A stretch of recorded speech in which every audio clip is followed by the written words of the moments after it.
Durante la Guerra Fría, el choque antagónico de ideales se esparció en el arte. Tal es el caso de 2001, Odisea del espacio, de Stanley Kubrick, y Solaris, de Andrei Tarkovsky. Hay un mito clásico. Rusia, en contestación a la película estadounidense 2001, Odisea al espacio, mandó a realizar un filme, versión rusa, de la carrera espacial, Solaris. Ambas películas están inscritas en el género de ciencia ficción y narran la vida de astronautas en el espacio. En el año 1968, 2001, Una Odisea del espacio de Stanley Kubrick revolucionó el cine para siempre. Su director configuró una obra acerca del pasado, el presente y el futuro de la humanidad. La película inicia con planos de paisajes prehistóricos, desiertos inhóspitos, estériles trampas mortales, la aridez como escenario de la ausencia de cultura. La primera parte parece un documental típico sobre la vida salvaje. Los primates, cuya cotidianidad presenciamos, son cazadores-recolectores, evidentes ancestros del hombre.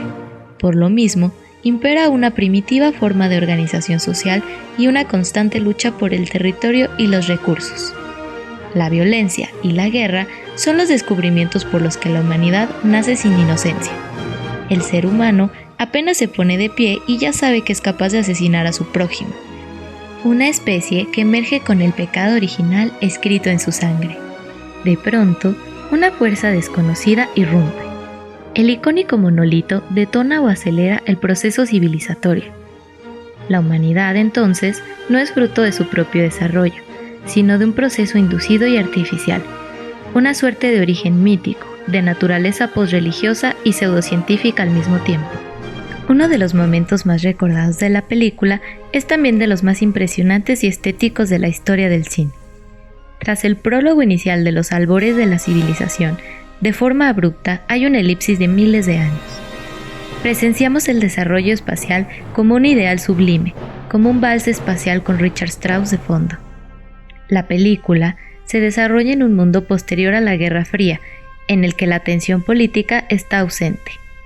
Kubrick imagina un futuro en el que la humanidad ha olvidado sus diferencias para concentrarse apropiadamente en la carrera espacial, y entonces la posibilidad de la vida extraterrestre se vuelve relevante. Como si el momento más alto de la civilización fuera el punto de partida hacia un viaje más largo, la exploración del espacio como ruta hacia los orígenes nebulosos del hombre. Pero antes, el ser humano deberá enfrentar un enorme desafío. Esta historia plantea una de las primeras exploraciones serias hacia uno de los mayores temores instalados en la sensibilidad posmoderna, nuestra progresiva dependencia de la tecnología y sus peligros potenciales.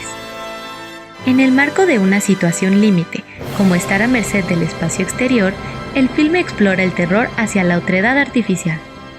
Considerada como una de las grandes obras de la ciencia ficción, 2001, Odisea del espacio, del estadounidense Stanley Kubrick, fue calificada de fría y estéril por el cineasta ruso Andrei Tarkovsky, quien dijo que era demasiado prejuiciada y modernista, debido a su visión de la evolución humana, poniendo énfasis en su carencia de fuerza emocional, opacada, según él, por las excesivas referencias a los avances tecnológicos. El ruso opinaba que 2001 es una película errada en numerosos aspectos, incluso para los especialistas.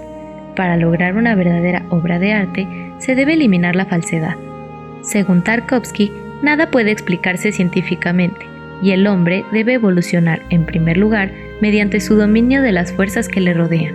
Haciendo su propia novela, escrita en 1961 por el polaco Stanisław Lem, el ruso respondió desde la pantalla grande con una película antimodernista y centrada en una historia de amor poco convencional.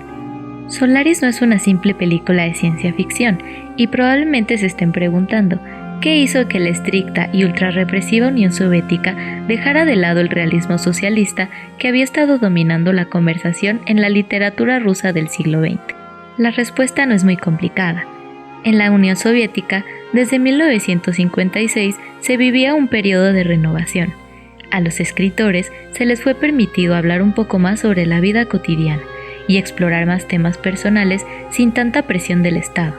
Incluso, el cine, que era el arte preferido por el régimen, tuvo más libertades y menos presión para ser nacionalista. Esto vino a romper la tradición de escritores y cineastas marxistas de huesos negros que habían utilizado su respectivo medio para expresar la ideología nacional. Algunos nombres fueron siendo incorporados poco a poco al canon ruso, como Babel, Bulgakov, Platonov y Soschenko, mientras que el cine empezaba a sumarse a este movimiento, razón por la cual en 1957 Mikhail Kalatozov gana la Palma de Oro del Festival de Cannes.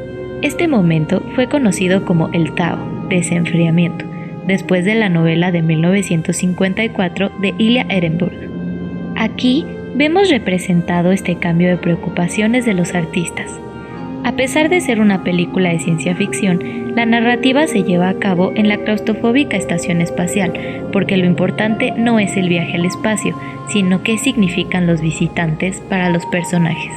Esto se ve en Carrie, la visitante de Chris, quien es la manifestación de su esposa que se suicidó años antes. Ahí es donde encontramos las preguntas sobre las que rota el eje temático de Solaris. Cuando amamos, ¿a quién amamos? ¿A la persona o a la idea que tenemos de la persona? Y en todo caso, ¿hay alguna diferencia entre ambas? Por su parte, Tarkovsky expone y desarrolla una trama que, si bien no es creación completamente de él, la ha hecho suya, le dio un toque único. Los personajes, específicamente Chris, son personas que en el exterior se ven tranquilos y estables, pero dentro de ellos está una mezcolanza de emociones lista para ser expulsada de golpe. Asimismo, sus tomas de innaturaleza, lluvia y levitación son imágenes que están ubicuas en su obra, mientras que el color es usado para representar cambio temporal, el cual es el principal interés para Tarkovsky. Es precisamente por esta razón por las que las escenas de Tarkovsky están pobladas por planos secuencias. Estas nos invitan a contemplar a los personajes y sus acciones en el tiempo que Tarkovsky siente que atrapa, imprime y reserva en una toma consecutiva, larga y lenta, que se resiste a ser interrumpida porque es vida proyectada en la pantalla. Sus películas son intencionalmente largas y pesadas para desacelerarnos y así meditar junto con los personajes la naturaleza del tiempo. En las palabras del propio director, del mismo modo que un escultor adivina en su interior los contornos de su futura escultura, sacando más tarde todo el bloque de mármol, de acuerdo con ese modelo, también el artista cinematográfico aparta del enorme e informe complejo de los hechos vitales todo lo innecesario, conservando solo lo que será un elemento de su futura película, un momento imprescindible de la imagen artística, la imagen total.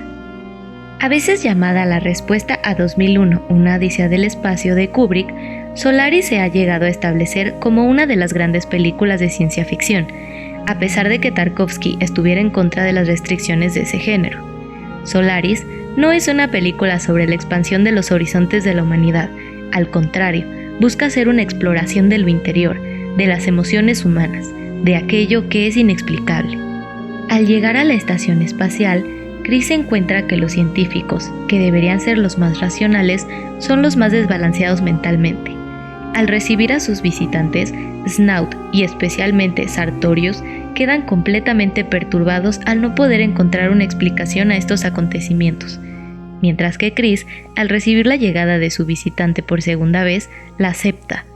Acepta que no es la dominación de la naturaleza la que produce felicidad al hombre, sino la existencia del amor, que es para Tarkovsky lo que le da sentido a su vida. Sin embargo, para mí no es una contestación. Las películas se complementan por lo siguiente. 2001, Odisea al espacio, comienza exponiendo los intereses del aparato de Estado detrás de una expedición al espacio. Después, comienza un viaje mítico al espacio. Luego, la guerra del hombre contra la ciencia, representada por una máquina. Cuando pasa esta confrontación entre máquina y hombre, el astronauta Dr. Dave Bowman realiza un viaje intergaláctico metafísico sin rumbo y queda varado en un planeta o galaxia muy lejana al planeta Tierra, simbolizando el eterno retorno. Por su parte, Tarkovsky continúa con el viaje metafísico intergaláctico que comienza Kubrick, en lo que ambos coinciden, el eterno retorno. En Solaris resalta la filosofía de lo absurdo. Nuestras vidas son insignificantes y no tienen más valor que el que creamos. Bajo esta premisa existencialista, el realizador ruso hace evidente el hecho de la materialización de los deseos más íntimos de los seres humanos a la vista de los demás, deseos reales y no espejismos. Ambas películas intentan crear una conexión sensorial con el espectador, a partir de una historia sencilla, pero llena de contenido existencialista. Su base narrativa son las imágenes y la música.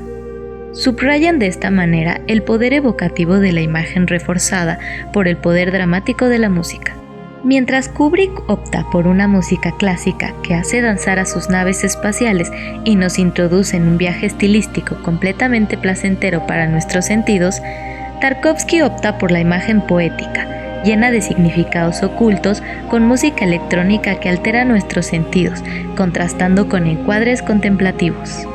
Tanto Solaris como 2001 Odisea al espacio en ningún momento fueron antagónicas. Se complementan como los símbolos. Ambas películas muestran la constante en el mundo humano, la Tierra. Hay unos cuantos preocupados por el poder y las riquezas. Fuera de este hermoso planeta y aún dentro de él, no somos nada más que seres humanos, capaces de hacer realidad nuestros deseos más íntimos.